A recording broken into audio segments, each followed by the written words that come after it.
for today's episode is the Toolbox versus the Leatherman Wave Plus.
I got 13 tools from my toolbox versus the 18 tools of the Wave Plus.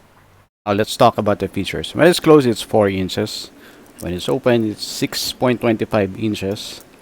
The primary blade length is about 2.9 inches. By the way, my toolbox weighs around 7 kilos. So this one's really better because it's just 241 grams. And all of the tools have locking features for safety, except for the pliers. The knives are accessible, the file and the saw, even while it's folded. There's also a lanyard. If you want to use it, just open the saw and use a small tool so you can push it outward. Then if you want to return it, if you don't want to use it, just push it back. For people who are into ham radio, there are tools that you can use here, such as the pliers, and then the cutters, the crimping tool, which is located here, and the wire stripper. The wire stripper is located somewhere here. So this one's not just a bottle opener or a can opener. It has also the wire stripper here. Okay, it's an excellent product. Now there's no need for me to go down because I usually store my toolbox in the car, which is parked at the ground floor. Alright, I'd like to thank Rob Taylor for the Leatherman Wave Plus. He gave me this as pasalubong from the US. I used to carry the sharp end multi-tool, but this multi-tool doesn't have the pliers, which I like so much about the Leatherman products. So this one now will go to my emergency bag as a backup multi-tool. Thanks to you, Rob Taylor. Thank you, brother. I really appreciate your pasalubong. And regards to your mom, regards to your wife and kid. Shout out also to Raymond Ortiz. Amping kanunay bay. Thank you to all. Stay safe to all preppers out there. Thanks for watching.